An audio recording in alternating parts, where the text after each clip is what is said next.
Man power की कमी हो जाती है। और कभी मौजूद है बेकरी, पेस्ट्री, शेफ्स का। आपने ये चीज़ मिस नहीं करनी, बिल्कुल भी मिस नहीं करनी। में किसी भी किस्म की रिस्ट्रिक्शन नहीं है क्योंकि उनके पास वो इन्फॉर्मेशन मौजूद नहीं हो। अस्सलाम वालेकुम नाजरीन, उम्मीद करता हूँ आप सब लोग खैर खैरियत से होंगे और अमन अमान में होंगे।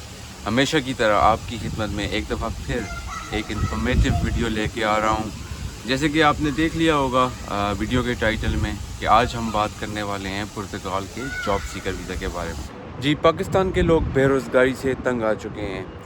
कई दफ़ा तो नौकरियां मिलती नहीं हैं, कई दफ़ा सिफारिश करनी पड़ती है। सिफारिश के बावजूद उस चीज़ की गारंटी नहीं होती कि उनको जॉब मिलेगी नहीं मिलेगी।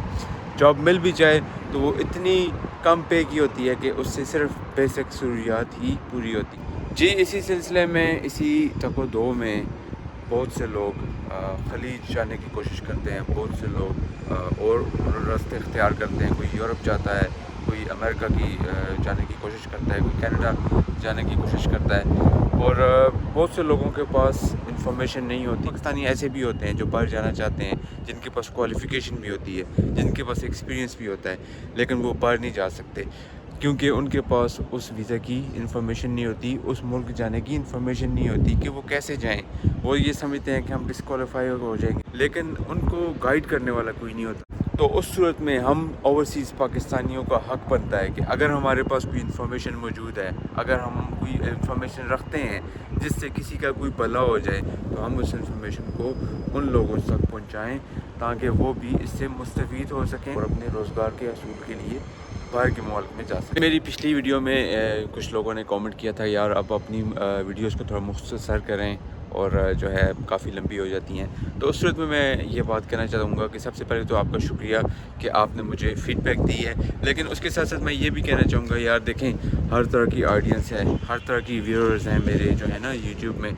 तो कुछ लोग आपकी तरह हैं जो इजीली पिक कर लेते हैं चीज़ को, कुछ लोग जो हैं वो इतनी इजीली पिक नहीं करते, तो इसलिए मुझे डिटेल से चीज़ें बतानी पड़ती हैं। तो मैं ये समझता हूँ कि अगर आप डिटेल्ड वर्जन बताते हैं तो उसमें थोड़ा टाइम लगता है कि मैं आपके साथ एक यूज़फुल इन्फॉर्मेशन शेयर करता हूँ। ये ऐसी होती है कि इससे आपकी ज़िंदगी बदल सकती है। आप अपना टाइम वेस्ट करते होंगे जो है ड्रामाज़ में देखते होंगे, मूवीज़ देखते हैं या और कोई आप चीज़ें देखते हैं, तो आप उसमें भी तो टाइम वेस्ट करते हैं। ये आपकी अगर 10 या 15 मिनट अगर आप इस इंफॉर्मेशन को सुनने में या इसके बारे में जानने में लगा देंगे, तो अगर आपका फ़ायदा नहीं हो सकता तो हो सकता है कि आपके किसी कज़न का, आपके किसी रिश्तेदार का, आपके किसी दोस्त का फ़ायदा। आपका सवाल ये होगा जी कि पुर्तगाल क्यों जाया जाए। सबसे पहले तो मैं आपको पुर्तगाल जाने के बेनिफिट्स बताता हूँ। उसकी अगर आप जियोग्राफी देखें पुर्तगाल की, तो ये यूरोप में वाक़ है, ठीक है जी। स्पेन के साथ इसका बॉर्डर लगता है और आप इसको गूगल मैप्स में भी देख सकते हैं। और ये कहाँ पे वाक़ है, देखें, ये शेंजन में आता है, यूरोपियन यूनियन में आता है।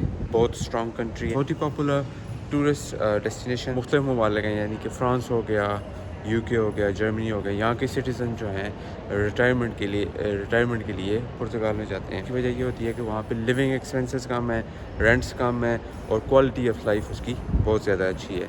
इस सिलसिले में वो यहाँ से रीलोकेट होके लाइक रिटायरमेंट के लिए वहाँ पे जाते हैं, वहाँ का रुख करते हैं। जी, पुर्तगाल क्योंकि यूरोपियन यूनियन में शामिल है, शेंजन जोन में शामिल है और यूरोपियन लॉ के मुताबिक ये सहूलत हासिल है कि वो किसी भी यूरोपियन मुल्क में जाके, जो माहिदे के अंदर शामिल हैं, वहाँ पे जाके सेटल हो सकते हैं। तो जो पुर्तगीज़ नेशनल होते हैं वो या तो इंग्लैंड जाते हैं, हॉलैंड जाते हैं, फ्रांस जाते हैं, जर्मनी जाते हैं या उन ममालिक में जाते हैं जहाँ पे वो ये समझते हैं कि वहाँ पे वो ज़्यादा बेनिफिट होगा उनके कैरियर के लिए, या जहाँ पे वो जाके ज़्यादा पैसे कमा सकते हैं। इस सूरत में होता क्या है, इस सूरत में ऐसे होता है कि जो उनका अपना मुल्क है पुर्तगाल, उसके अंदर एक गैप क्रिएट हो जाता है। वो गैप क्या होता है, वो गैप ये होता है कि आपके पास मैन पावर की कमी हो जाती है।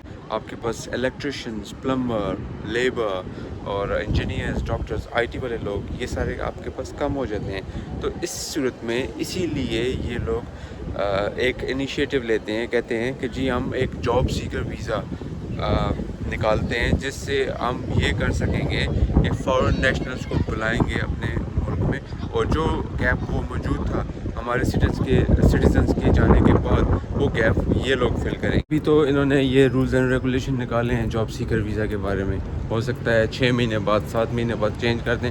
तो आपने ये चीज़ मिस नहीं करनी, बिल्कुल भी मिस नहीं करनी। 120 घंटे आपको वर्क अलाउ होगा और इसमें कोई रिस्ट्रिक्शन नहीं है कि आप 20 घंटे 30 घंटे वीकली जॉब कर सकते हैं। इसमें किसी भी किस्म की रिस्ट्रिक्शन नहीं है।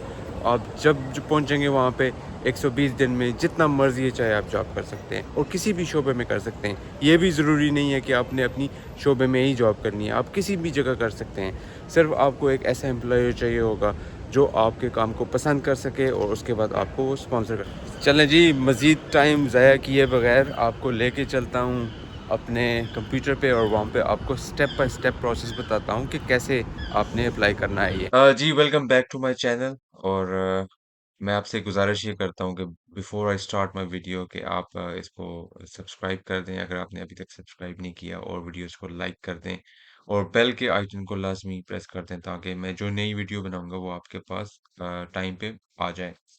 अच्छा चलें जी स्टार्ट करते हैं। ये जितने भी लिंक्स हैं वो मैं अपनी वीडियो की डिस्क्रिप्शन में डाल दूंगा ताकि आपको सर्च करने में या अप्लाई करने में कोई परेशानी ना हो। चलें फिर यहाँ पे देखते हैं। देखें सबसे पहले तो मैं आ गया हूँ ना मिनिस्ट्री ऑफ फॉरेन अफेयर की वेबसाइट पे। ये देखें जैसे कि आपको नज़र आ रहा है मिनिस्ट्री ऑफ फॉरेन अफेयर। सबसे पहले तो हमने इसके बारे में देखना है। आपने भी इस वीडियो को स्टॉप कर लेना है जहाँ से आपने रीडिंग करनी है। ठीक है मैं अब क्योंकि वीडियो बहुत लंबी हो जाएगी इतनी ज़्यादा मैं डिटेल नहीं बता सकता आपको। तो ये खुलासा ये है कि देखें जी ये कह रहा है कि 120 दिन के लिए ग्रांट होता है रिन्यूएबल फॉर अनदर 60 डेज। इसका मतलब ये है कि 120 दिन खत्म होंगे तो आप उनको बोलेंगे जी कि 60 दिन की मजीद एक्सटेंशन करते हैं तो ये 6 महीने का आपको वीज़ा बन जाएगा। जनरल डॉक्यूमेंटेशन के बारे में इसने बोल दिया जी कि ये हमें नेशनल वीज़ा एप्लीकेशन फॉर्म जो है ये मैं अगर आपको खोल के बताऊं तो ये इस तरह का होता है। ये फॉर्म जो है आपने फिल करना है। ठीक है और उसके साथ ये passport, proof of regular status है। इसका मतलब ये होता है कि अगर आप पाकिस्तान के अलावा किसी और जगह रह रहे हैं, सऊदीया में रह रहे हैं, तो वहाँ का इकामा आपको चाहिए होगा। दुबई का एमिरेट्स कार्ड चाहिए होगा। इसी तरीके से यूके का रेजिडेंस कार्ड एक्सेट्रा एक्सेट्रा। अगर आपके पास ये नहीं है, तो फिर आप पाकिस्तान का आइडेंटिटी कार्ड चला सकते हैं। क्रिमिनल रिकॉर्ड ये पाकिस्तान से आपको पुलिस क्लियरेंस सर्टिफिकेट बनाना पड़ेगा। अगर आप फॉर एग्जांपल दुबई रहे हैं तो वहाँ पे दुबई का भी आपको पुलिस क्लियरेंस सर्टिफिकेट चाहिए। सऊदीया रहे हैं तो सऊदीया का भी पुलिस क्लियरेंस सर्टिफिकेट आपको चाहिए होगा। अगर आपको इस बारे में पता करना है कि सऊदीया का पुलिस क्लियरेंस सर्टिफिकेट कैसे बनता है तो मैंने 2 दफ़ा बनाया। अगर आपको इसके बारे में इंफॉर्मेशन चाहिए तो मैं आपको एक अलग वीडियो भी बना के बता सकता हूँ इसमें। फिर ये जी ट्रैवल इंश्योरेंस आपको चाहिए। ट्रांसपोर्ट का जो है टिकट वगैरह चाहिए सब कुछ और फाइनेंशियल रिसोर्सेज के यानी कि आपको ये चाहिए आप ये उनको ये शो करना है कि आप अपना जितना भी ड्यूरेशन है 120 का 20 डेज का आप इजीली उसको अफोर्ड कर सकते हैं। एक जर्नल ये क्राइटेरिया होता है कि 3 जो है ना पेज जो पुर्तगाल की मिनिमम पेज है 3 उसके बराबर आपके पास सेविंग होनी चाहिए। तो आई थिंक तकरीबन 800 यूरो मिनिमम पे है वहाँ की। तो उसको 3 से मल्टीप्लाई करते हैं तकरीबन इतनी सेविंग होनी चाहिए आपके पास। ठीक है आसान रिक्वायरमेंट्स है इतनी मुश्किल रिक्वायरमेंट्स नहीं है। अभी एक और चीज़ जो आपको बताता हूँ वो सबसे इम्पोर्टेंट है यहाँ पे स्पेसिफिक डॉक्यूमेंटेशन चाहिए। ये बहुत इम्पोर्टेंट होगा ये वीज़ा को डिसाइड करने में सबसे ज़्यादा मैं समझता हूँ मेरे इंफॉर्मेशन के मुताबिक ये सबसे इम्पोर्टेंट चीज़ है। ठीक है इसको गौर से सुनना है आपने। Own statement indication of the condition for the estimated stay आपने उनको ये बताना है एक कवर लेटर लिख के बताना है कि आप वहाँ पे जाके करेंगे क्या, आपके इरादे क्या हैं, आपके पास स्किल्स क्या हैं, आप पहले क्या पे काम करते रहे हैं, आपने जॉब वहाँ पे कैसे सर्च करनी है और आप कैसे वहाँ पे जाके जॉब सिक्योर करेंगे और इम्पोर्टेंटली एक जिम्मेदार शहरी होने के नाते अगर आपको जॉब नहीं मिलती तो आप वापस आ जाएँगे। ये लाज़मी आपने मेंशन करना है। उसके अलावा कोई भी यहाँ ये वीज़ा स्टार्ट करने से पहले उनकी रिक्वायरमेंट है जैसे आप देख रहे हैं ना declaration of expression of interest for enrolment in the IEFP. IEFP उनका एक वोकेशनल जो है वर्क प्रमोशन के लिए एक इदारा है। ठीक है जी वर्कर्स को प्रमोट करते हैं ये। और उसकी डिक्लेरेशन ऑफ इंटरेस्ट आपने ऑनलाइन सबमिट करना है, ठीक है? मैं अगर उस पेज को ओपन करूँ मैंने अभी नेक्स्ट टैब पे ओपन किया है, चलिए मैं दोबारा ओपन कर लेता हूँ। ये देखें, ये है। तो अगर ये पुर्तगीज़ में हो या फ्रांस में हो या किसी भी लैंग्वेज लैंग्वेज में हो तो आपने इंग्लिश में चेंज करके इसकी सारी डिटेल पढ़ लेनी है। इसमें जैसे कि ये लिखा हुआ है, जैसे कि वो बता रहे हैं, "you must fill in the following form" तो आपने ये फॉर्म फिल कर लेना है। मैंने ये फॉर्म फिल किया है। और ठीक है, इसमें आपका फर्स्ट नेम, लास्ट नेम, ये सारी एमिशन डेट, पासपोर्ट नंबर, ये एमिशन डेट का मतलब है कि पासपोर्ट की स्टार्ट डेट, इशू डेट कब हुई है और ये वैलिडिटी डेट की एक्सपायरी डेट कब है, ठीक है जी। नेशनैलिटी चूज़ करनी है, कंट्री ऑफ रेज़िडेंस है, एटसेट्रा, एटसेट्रा। आपने यूनिवर्सिटी डिग्री है, 12 साल की स्कूल की है, 9 से 11 साल का जो कुछ भी है वो आपने यहाँ पे कर लेना है। अब ये इम्पोर्टेंट चीज़ है। इसमें आपने बता रहा है कि आपने पहले किस जगह पे काम किया? 5 आपने आंसर सेलेक्ट करने हैं कि कौन-कौन सी प्रोफ़ेशनल एक्सपीरियंस आपके पास मौजूद है। तो जो भी आपके पास एक्सपीरियंस मौजूद है, वो यहाँ पे आप सेलेक्ट कर सकते हैं। जैसे कि आप देख सकते हैं यहाँ पे हर तरह की प्रोफ़ेशन मौजूद है। शेफ़ और कुक्स का भी मौजूद है, किचन हेल्पर का भी मौजूद है, बेकरी, पेस्ट्री शेफ़्स का, वेटर, बारटेंडर का, फिशरमैन और जो है electricity, electronic worker, warehouse, logistics, even lorry और बस ड्राइवर, इवन और तो और अनस्किल्ड वर्कर के बारे में भी है, ठीक है? फिर अब एक और काम उन नेक्स्ट में उन्होंने बोला है कि आप कौन से area professional area in which you are looking for a job. तो ये कौन-सा प्रोफेशनल एरिया जहाँ पे आप जॉब करना चाहते हैं। तो सबसे इम्पोर्टेंट ये है कि आपने वही एरिया सेलेक्ट करना है जहाँ पे आपका पहले प्रोफेशनल एक्सपीरियंस रहा है, ठीक है? 3 आप यहाँ पे सेलेक्ट कर सकते हैं। अगर आपने फ़र्ज़ किया मैकेनिकल इंजीनियरिंग में काम किया है या इलेक्ट्रॉनिक और इलेक्ट्रिकल इंजीनियरिंग में काम किया है, टेलीकम्युनिकेशन में, तो आपने ये सेलेक्ट कर लेना है। उससे ये फ उनको आपको फ़ायदा होगा, वो कहेंगे जी इस बंदे के पास ऑलरेडी एक्सपीरियंस मौजूद है, तो ये यहाँ पे भी आके वो काम करेगा, तो इतना मसला नहीं होगा। तो ये सब कुछ सिलेक्ट करने के बाद आपने लैंग्वेजेस का कर देना है, इंग्लिश सिलेक्ट कर देनी है अगर आपने।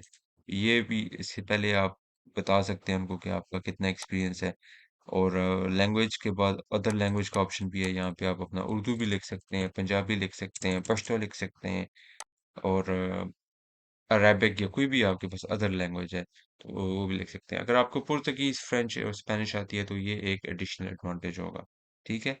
और आपसे कॉन्टैक्ट की लैंग्वेज इंग्लिश आप सेलेक्ट कर लें और उसके बाद ये आपने ये डिक्लेरेशंस वगैरह सेंड करके सबमिट कर देनी है। जब ये आप सबमिट करेंगे, तो आपके ईमेल पे कुछ अरसे बाद वो इन्फॉर्मेशन दे देंगे और आपको एक प्रूफ़ दे देंगे, एक सर्टिफ़िकेट सा आपका आपके पास आ जाएगा। वो सर्टिफ़िकेट आपका आपके लिए बहुत इम्पोर्टेंट है, वो आपने सेव कर लेना है। अच्छा मैं पाकिस्तान में ना मैं आपको ये बताता हूँ, अब ये जैसे कि ये लिखा हुआ है ना apply for a visa to Portugal in Pakistan, ठीक है? ये वीएफएस ग्लोबल जो है, ये एक पार्टनर है पुर्तगीज़ एम्बेसी के, यहाँ से आप वीज़ा अप्लाई करते हैं। तो अगर मैं उनकी वेबसाइट पे आऊँ, तो सबसे डाउन और सबसे नीचे आके वो ये आता है जॉब सीकर का। तो इस जॉब सीकर में आपकी ओवरव्यू आपने सब पढ़ लेना है, वीज़ा फ़ी लिखी हुई है, डॉक्यूमेंट्स रिक्वायर्ड जो है ना, वो भी लिखे हुए हैं सारे, फ़ोटो स्पेसिफ़िकेशन, प्रोसेसिंग टाइम और डाउनलोड जो भी हैं फ़ॉर्म्स वगैरह, ठीक है? और ये सारी चीज़ें रिक्वायर्ड होंगी। और अगर मैं embassy of Pakistan sorry embassy of Portugal in Pakistan में आऊँ, तो ये सारी डिटेल्स वगैरह भी ये यहाँ पे मौजूद हैं, ठीक है? ये वीज़ा की जो कैटेगरी आती है ना, ये नेशनल वीज़ा में आती है, नेशनल वीज़ा की। और वीएफएस की ग्लोबल की वेबसाइट पे ये एक और इन्फॉर्मेशन है जी, ये चेकलिस्ट है जॉब सीकर वीज़ा की, ठीक है? ये आपने लिखी है, यहाँ पे भी देखें इन्होंने लिखा होगा, ये देखें स्पेसिफिक डॉक्यूमेंट्स। तो declaration with indication of the condition जो कि मैंने आपको पहले बताया था, कवर लेटर का proof of presentation of declaration of expression of interest जो कि हमने अभी देखा था ये वाला, जहाँ पे इस फॉर्म में जो ये जो फॉर्म है ना, अभी थोड़ा टाइम ले रहा है। ये जो फॉर्म है ना, ये हमने देखा था अभी, ये वो है। और ये सारी चेकलिस्ट आपने देख लेनी है और कंप्लीट कर लेनी है। और आपने क्योंकि ऑनलाइन सबमिशन नहीं होती, तो वीएफएस ग्लोबल के थ्रू आपने अपॉइंटमेंट ले लेनी है और जाके अपनी रिक्वायर्ड डॉक्यूमेंटेशन के साथ वीज़ा सबमिट कर देना है। तो ठीक है जनाब, ये सारी इन्फॉर्मेशन थी। मेरे कमेंट सेक्शन ओपन है आपके क्वेश्चंस के लिए, आपके सवालात के लिए। मेरे पास इन्फॉर्मेशन हुई तो मैं दूँगा। डिस्क्लेमर यही है जी कि मैं वीज़ा एजेंट नहीं हूँ, मेरा कोई तल्लक नहीं है। मैं खाली एक इन्फॉर्मेशन, एक साइन बोर्ड की तरह आपको एक इन्फॉर्मेशन दे रहा हूँ और आपका काम बनता है, आप इसको वेरीफ़ाई करें, आप उसको अप्लाई करें, आप इसकी मज़ीद तहकीकात करें और डॉक्यूमेंटेशन प्रोसेसिंग करना और सब कुछ करना लीगली ये सब आपका फ़र्ज़ बनता है। मुझे आप अपनी दुआओं में याद रखें, मेरे चैनल का भी ख़्याल रखें, लाइक करें, शेयर करें उन दोस्तों के साथ जिनको ये ज़रूरत है। चलें जी इसके साथ-साथ फिर आपसे इजाज़त चाहता हूँ। मुझे अब अपनी दुआओं में याद रखिएगा। अस्सलाम वालेकुम।